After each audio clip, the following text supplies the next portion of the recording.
సంవత్సరాల బట్టి ఇక్కడే ఉంటాను. మేము చిన్నప్పటి నుండి ఊరు వాళ్ళు దొరలు ఇచ్చిన భూమి, ఆ భూమిలో మేము దొరలు ఇచ్చిన భూమిలో ఇల్లు కట్టుకున్నాం. మేము పందుల గుడిసెను కూడా గాలగొట్టిరు, పందులు కూడా గాలగొట్టిరు.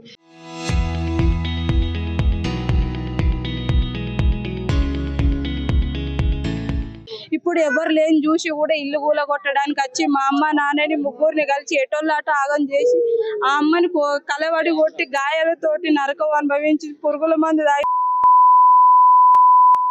కులంతో పిరుచుకుంటా మమ్మల్ని మా అమ్మని చిత్రవచనలు చేసుకుంటా ఆడళ్ళు మొగోళ్ళు అందరు ఎగవాడి కొట్టుడితోటి మా అమ్మ మందు దాగి చచ్చిపోయింది. ఇప్పటి వరకు కూడా గిన్ని రోజులు అవుతుంది. మేము పిటిషన్ కూడా ఇచ్చినా కూడా రెస్పాన్స్ అవుతలేరు. ఎన్ని పిటిషన్లు ఇచ్చినా చింపి వారేస్తారు తప్ప మాకు ఎటువంటి రెస్పాన్స్ లేదు. నిన్న సార్ కూడా వచ్చి కూడా అక్కడికి హాస్పిటల్కి వచ్చి మేము తీసుకుంటాం అమ్మ రిమైండ్ పంపిస్తాం అన్నారు. కానీ వాళ్ళు ఎవరైతే కారణం అయ్యారో వాళ్ళు ఇక్కడిక్కడ తిరుగుతారు తప్ప వాళ్ళు రిమైండ్ పోలే, ఎక్కడి పోలే. కనీసం సర్పంచ్ కూడా ఇక్కడికి రాలే. మాకు న్యాయం కూడా చాలు. మేము నలుగురం ఆడిపోరగాళ్ళం, మాకు ఏ దిక్కు లేదు, ఏది లేదు. మా అవ్వ ఉన్న అవ్వనే పోయింది. మాకు ఏ న్యాయం చేస్తలేరు సారు. మాకు ఇక్కడికి వచ్చి న్యాయం కూడా చేస్తలేరు. మా పోరలు చిన్న పోరగాళ్ళు, మాకు ఏ ఆధారం లేదు, భూములు లేవు, జాగాలు లేవు.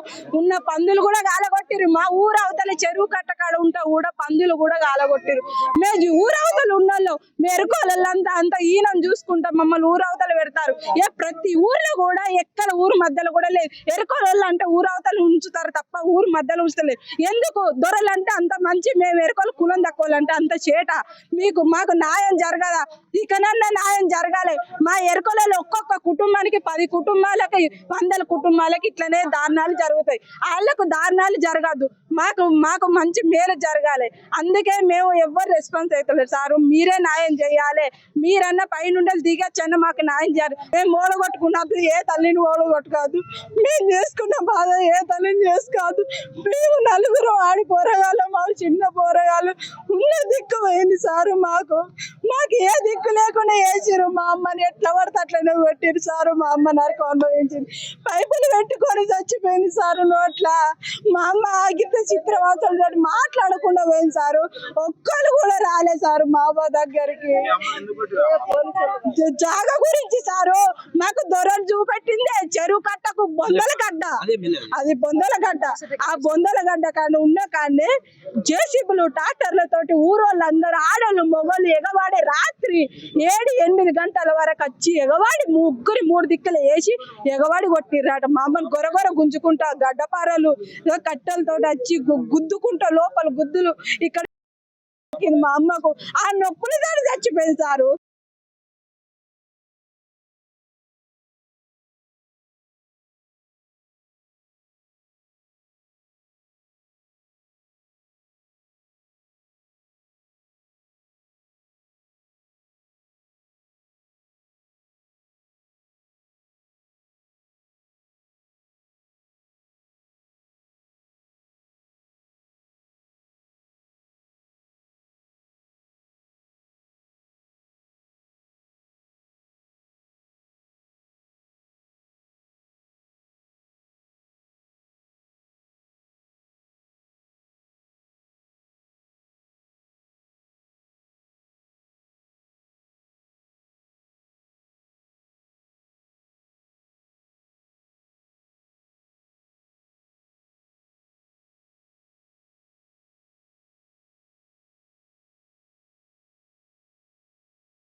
మేము ఎరకలి వాళ్ళం.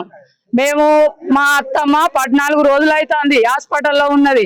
వాళ్ళు 4 మనుషులు కొట్టి అవస్థ భరించలేక ఆమె మందు తాగింది. 14 రోజుల నుండి పోలీస్ అయినా రాలేదు, ఎవ్వరు రాలేదు. ఇవాళ మేము తీసుకొచ్చుకొని శవాన్ని అక్కడ పెట్టుకున్నాం. ఆడోళ్ళు 5 ఉన్నారు, మొగోళ్ళు 5, 10 మంది కలిసి కొడితే ఆమె భరించలేక ఆమె మందు తాగింది. మందు తాగి 14 రోజులు హింసించి ఆమె చచ్చిపోయింది.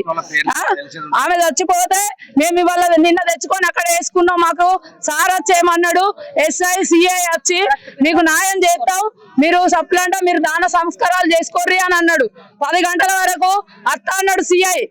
10 గంటలు దాటింది, 1 దాటింది, ఇప్పుడు 4 అవుతుంది. SI రాలే, కలెక్టర్ రాలే, ఎవరు రాలే, మాకు న్యాయం చేస్తలేరు. మేము ఇక్కడ ఉన్నామా లేవా? మేము ఎరుకలలో మా ఓట్లు కావాలి, మీకు మా అన్ని కావాలి. ఈ ఊరు సర్పంచ్ మాకు 14 రోజుల నుండి ఏ మద్దతు కూడా మా దగ్గరకు వస్తలేడు, ఏది లేదు. ఇప్పుడు మేము సైలెంట్ గా ఉన్నాం. మా శవాన్ని మేము మా ఇంటి మూట పెట్టుకొని ఏడుతుంటే వచ్చి కరెంటు కట్ చేసిపోయారు. శవం మురిగిపోతే వారేసుకుంటారని వాళ్ళు అట్లా చేస్తే మేము ఇవాళ ఈ ధర్నా చేస్తున్నాం. సార్ మాకు న్యాయం కావాలి, మాకు న్యాయం చేయకపోతే మేము చస్తాం. ఇన్నే ఉన్న 5 విడిచిపెట్టేది లేదు.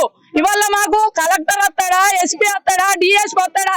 మాకు ఇక్కడ న్యాయం జరిపిన తర్వాత మేము ఇక్కడ కదులుతాం.